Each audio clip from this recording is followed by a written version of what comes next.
తెలుగు సినీ పరిశ్రమలో మరో విషాదం చోటు చేసుకుంది. హీరో వేణు తండ్రి తొట్టెంపూడి వెంకట సుబ్బారావు కన్నుమూశారు.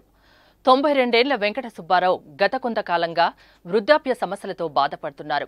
దీంతో ఆయన్ను ఇటీవల హాస్పిటల్కి తరలించారు. ఆరోగ్యం కాస్త కుదుటపడడంతో మళ్లీ ఇంటికి తీసుకొచ్చారు.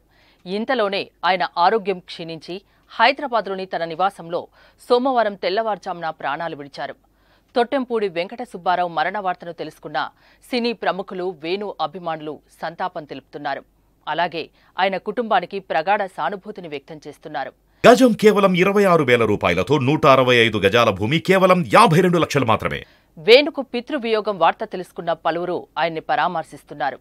వేణు తండ్రి భౌతిక కాయాన్ని ప్రజల సందర్శనార్థం ఈ రోజు మధ్యాహ్నం 12 గంటల వరకు హైదరాబాద్ శ్రీనగర్ కాలనీలో ఉన్న ఆయన స్వగృహంలో ఉంచనున్నట్లు కుటుంబ సభ్యులు తెలిపారు.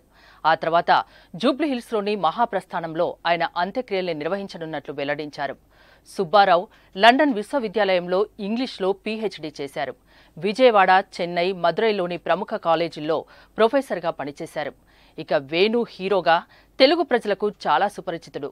కామెడీ, ఫ్యామిలీ, ప్రేమ కథా చిత్రాలతో ప్రేక్షకుల్ని అలరించిన ఆయన కొన్ని రోజులు కనిపించకుండా పోయారు. తన ఫ్యామిలీ బిజినెస్లు చూసుకుంటూ బిజీ అయిపోయారు. కొన్నేళ్ల గ్యాప్ తర్వాత ఇటీవల రీ ఎంట్రీ ఇచ్చారు.